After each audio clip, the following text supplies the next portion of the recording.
오늘의 정석입니다. 김정수 전문가 만나보겠습니다. 안녕하세요.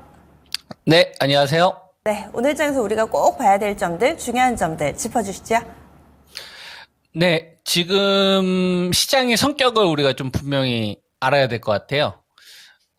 현재 코스피 종합주가 지수가 2779가 직전 고점이에요. 3월 26일이. 그러면은 우리가 2780이라고 놓고, 그러면 전고점을 돌파를 코앞에 두고 있는 상황이잖아요. 그죠? 우리가 2024년도 들어서도 그렇고, 그러면은 작년도 2023년도로 기준으로 보면 지금 2780이라는 자리를 앞두고 있는 구간은 2년 내 최고점 부근이라는 얘기죠. 2년 내 최고점 부근에서 현재 시장이 움직임이 나오고 있는 거예요. 그죠? 그런데 시청자분들 체감하십니까? 그러니까 현재 종합주가 지수가 2년 내 최고치 수준에 와 있구나. 이걸 체감하시냐 이거예요. 아마 대다수가 아닐 거예요. 왜 그러냐면 2779, 2780 부근에 와 있지만 요 구간에서 신저가 나오는 종목들이나 이제 급락하는 주식들이 훨씬 더 많기 때문에 2,500대나 2,600대 요때보다도 하락하는 종목들이 훨씬 더 많으니까. 그리고 가는 주식이라 하더라도 윗꼬리가 이렇게 쭉 발생되면서 따라가면 물리게 하는 주식들이 훨씬 더 많거든요. 뭐 예를 들면 시장이 좀 갈 때 이렇게 순식간에 이렇게 윗꼬리가 발생이 되면서 싹 밀리는 주식들. 이게 적은 변동폭이 아닙니다. 그러니까 시장보다 강한 주식 해야겠다라고 생각해서 한 15% 올라가면 그때부터 쫙 밀리고. 그죠? 그리고 시장에서 주도주 역할을 이제 하겠구나라고 생각했던 주식들을 잘 보면은 이제 화장품 주식들도 보면 이제 아모레퍼시픽도 어느 순간 박스권에 갇히고 내가 이제 따라가면은 그때부터는 시장이 종목이 안 가는 거죠. 횡보하는 이런 흐름들. 그리고 전력주들 같은 경우를 보면은 HD, 현대, 일렉 이런 주식들도 보면은 내가 안 살 때는 잘 가다가 막상 사고 나니까 그때부터 안 가죠. 그렇다고 죽지도 않고 이렇게 옆으로 또 횡보하는 흐름들이 나온단 말이에요. 지수 좀 4대 산업하고 좀 별개에 있는 주식들로. 그리고 시장이 주도하는 요 구간에서 반도체가 간다고 해서 삼성전자가 가는 게 아니라 하이닉스만 죽으러 가고. 그죠? 하이닉스만 죽으러 가고, 그래서 하이닉스 관련된 주식 하니까, 그때부터 하이닉스 관련된 주식들은 개수를 줄이고, HPSP도 줄이고, 그 다음에 이오테크닉스, 같이 갔던 이오테크닉스도 안 가고, 그 다음에 AI의 돌풍을 느꼈던 제주반도체도 하필이면 살 때부터 안 가고, 분명히 시장은 가는데, AI는 좋다고 하는데. 그죠? 그 다음에 이제 자동차 같은 경우를 보면은, 이 현대자동차하고, 기아가 이제 그나마 좀 따라와서 다행인데, 그 다음에 이제 만도 좋죠? 그 다음에 SL, 자동차 부품주들이 이제 살아난다 싶은데, 이제 현대 위아 같은 애들은 왕따 되고, 제일 많이 안 올라가는 것 같아 해가지고, 그러니까 이거는 자동차 내에서도 또 나눠지는 것 같고, 그리고 밸류 프로그램 한다고 해서 이제 KB금융이나 이제 신한지 좋겠다 싶으면 그때부터 안 가고, 지수는 정고점 부근에 있는데, 그리고 바이오도 알테오젠만 가고 나머지 주식들은 그냥 손발이 꽁꽁 묶여있고 그렇다고 죽는 것도 아니고 이제 다시 박스권으로 가는 거죠. 그래서 종합주가지수 현재 2778 여기서 당신의 계좌는 안전합니까? 라고 이제 괜찮습니까? 라고 물어보면은 요거에 대해서 이제 예스를 답하는 사람들보다는 노라고 대답하는 사람들이 상대적으로 많이 있을 거라고 생각을 하거든요. 그래서 대한민국 주식은 이제 좀 떠나서 이제 해외 쪽으로 간다는 기사들이 요새 많이 나오더라고요. 미국 시장 쪽으로 이제 주식을 좀 많이 갈아타고 있지 않나. 뭐 이런 게 최근 들어서 많이 나오고 있다 이거예요. 그러면 우리가 이걸 한번 생각을 해봐야 되는 거죠. 이런 게 처음일까 이거예요. 이러한 현상들이 있잖아요. 우리가 지금 주식시장에 보고 있는 이런 현상들이 과연 여기서 처음 나타났을까? 아니면 2023년도 6월달, 7월달에 요때 배터리 양극재만 갔었을 때 요때는 그런 일이 없었을까? 이런 것도 한번 생각해 볼 필요가 있다는 얘기예요. 그리고 왜 이런 흐름들이 나오느냐? 이걸 정확하게 찝으면 지금 시장에 나와 있는 것들에 대해서 좀 불필요한 것들을 많이 제거하고 그리고 좀 더 좋은 결과로 저는 계속 만들어갈 수 있지 않을까 이렇게 생각을 하는 거예요. 그러니까 저희 회원님들한테도 제가 하는 얘기인데 이번 구간은 뭐 하냐면 투자 주체들이 이제 파생 포지션을 좀 활용을 해서 뭘 지금 만들고 싶은 거냐면 실수를 만들고 싶은 거예요.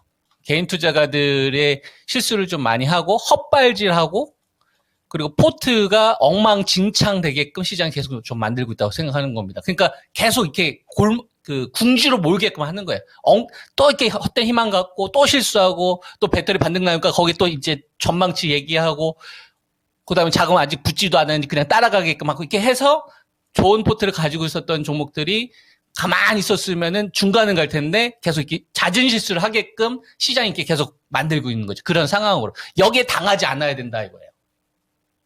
예, 이 수에 놀아나면 안 된다. 저 사람들이 수를 꿰뚫어 볼 줄 알아야 된다. 저는 그렇게 이야기하거든요. 예, 그러면은 뭐냐면 딱 중위 가격 이하에서만 사면 되는 거예요. 그 나머지 모르는 건 다 제거해 버리는 거예요. 왜냐하면 지금 매도 거래 대금을 넘어서 매수 거래 대금이 안 나왔으니까. 그러면 되게 심플하게 보인다 이거예요. 불필요한 거 싹 다 버리니까. 그래서 지금 시장에서는 1등하고 그다음에 이제 2등 요거 이격 축소가 있어야만 의미가 있는 거고 이격 축소가 없으면은 다 뭐예요? 다 가짜인 거예요. 놀아날 필요도 없고 거기에 기대를 가질 필요도 없고 이 신호 안 나와? 나 안 해. 이 신호 나와? 그럼 해야지. 아주 심플하지만 명확하게 대응할 수가 있는 겁니다.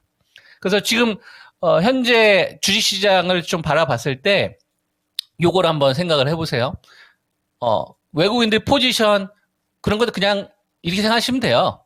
1390원이 붕괴되면은 시장이 전고점을 돌파하더라도 이건 의미가 없는 거예요.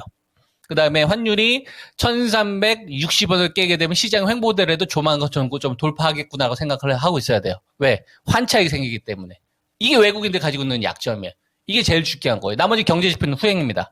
자, 그 다음에 뭘 보는 거냐면 어제 제가 여러분들한테 삼성전자 주경한 가격으로 77,200원 넘어섰으니까 이제 얼마 방어가 됐는지를 보라고 했어요. 78,000원을 이야기했어요. 어제 그 자리에서 딱 멈추죠. 78,000원 제가 어제 이야기했잖아요. 그죠? 이게 뭐예요? 저항을 지지로 바꿨는지 테스트가 제일 중요한 거예요. 다른 거 없어요. 너 이제 저항이었는데 지지로 바꿀 거야? 재료는 내가 알아서 조절해 줄게. 이런 거예요. 내가 지금 돈에 퍼뜨린 구간에서. 근데 어제 재료가 어디서 나왔냐면 1등하고 2등하고 이격 축소가 어디서 먼저 나왔냐면은 자동차에서 먼저 나왔어요. 인도 IPO 추진하는 것 때문에. 그래서 제일 중요한 게 이제 현대자동차하고 기아하고 이격 축소가 나온 게 제일 중요했는데 기아가 따라오더라고요. 그죠? 그러면은 자동차에서 어떤 시도가 나온 거냐면 이렇게 생각하시면 되는 겁니다. 야, 내가 지금 종합주가 지수 2780을 넘어가려고 하는데 힘이 붙여. 1등으로만 자금이 쏠리니까 그렇다고 뭐 많이 붙지도 않아. 그죠? 그러니까 신고가 나오면은 이익 실현하려고 하는 주식들이 많은 거예요. 2등 이격 축소가 훨씬 더 중요한데 근데 자동차가 어제 시도한 거예요. 야, 현대자동차가 나 이슈로라도 좀 갈 테니까 너 기아 따라올래? 일단 따라온 거예요. 그러니까 누가 움직입니까? 만두라든지 S레들이 따라 붙죠. 이런 건 매매해야 되는 거예요. 쫙 밀리지 않습니까? 그죠? 그러면은 오늘 현대차나 기아가 이 추세를 계속 이어가는 게 제일 중요한 거예요. 그리고 나서 KB금융이나 이런 애들도 같이 따라 붙어야 되는 겁니다. 뭐 세법 개정안과 관련된 내용들이 7월 말에 나올 거니까 그런 걸 시장에서 재료를 써먹든지 이게 안 나오면 얘네들이 이격 축소가 또 없는 거잖아요. 그럼 또 박스권인 거예요. 그럼 반도체하고 저 PBR 관련된 주식은 이렇게 보면 되는 거고 하이닉스하고 삼성전자가 반등이 나오는 구간 동안에 하나둘씩 지금 왼팔 오른팔 좀 자르고 있거든요. 하이닉스 계열 쪽을. 그래서 한미 반도체도 제거되면 안 되는 겁니다. 그러면은 왼팔 오른팔 양쪽 다 잘리는 거니까. 그래서 한미 반도체라도 계속 하이닉스가 데리고 가면서 삼성 계열사 쪽하고 LG그룹하고 손붙잡으면서 야 어떻게든 시장에 매도세를 넘어서려고 하는 매수가 만들 거야. 그런 게 나와야 되는 거예요. 그럼 방어도 잘해줘야 되는 겁니다. 삼성전자가 78,000 하면서 계속 8만 원 돌파를 하려고 하는 시도가 나와야 되는 거고 애플 관련돼서 뭐 AI 신제품들이 이제 나오지 않습니까? 이거에 대한 기대치로 지금 LG노텍이나 LG전자 이런 애들도 살려내야 되는 거예요. 이런 신호들이 없으면은 다 가짜 신호입니다. 무슨 말인지 그러면 돈이 들어오는 순서가 보이고 이 신호 안 나오면 다 가짜고 나 그냥 매매로 끝낼 거야. 안 따라가. 돈이 안 붙는데 이런 식으로 대응하는 게 훨씬 더 심플한 거고 그 다음에 배터리는 제가 계속 이야기했지만 60에서 장대 양봉이 나와야 되는데 안 나와요. 그러니까 신호가 없는 거예요. 자동차는 나온 거고, 그 다음, 알테우제는 계속 이끌고 있잖아. 그러면은, 바이오 전체에서 지금, 뭐, 학회, 그죠? 뭐, 여러 가지 이벤트를 좀 있으면서 그 계약 내용들이 나오고 있는데, 제일 화두는 ADC하고 전 시밀러 보는 겁니다. 그 얘네들 이격을 좁혀야 되는 거야. 이게 좁히지 않아? 그러면 가짜 신호야. 왜? 거기가 지금 빅파마한테 제일 돈을 많이 베팅하고 있는데 이게 안 들어온다고? 그럼 테마주로 자금 도는 겁니다. 그러니까 알테우젠하고 삼천당 제약하고 리가캠, 바이오레든지 셀트레는 수단과 방법을 써서라도 어떤 호재를 만들어내야 돼요. 이 돈들이 안 들어오면 이건 다 가짜 신호다. 그럼 다 매매를 끝내야 되는 시장인 거예요. 심플하지 않습니까? 그리고 이제 여기에 이제 테마 자금들이 도는 거죠. 가스 쪽, 전력 쪽, 그 다음에 뭐 현대 일렉, 그 다음에 그 화장품 이런 주식이 계속 돌고 도는 거예요. 그러니까 현재 시장 구도는 되게 산발적으로 움직이는 것 같지만 시장에서 주는 신호는 되게 명백하다. 나 지금 현재 구간에서 너희들한테 돈 전체적으로 안 뿌릴 거야. 1등하고 이격 줄 수 없으면 너희들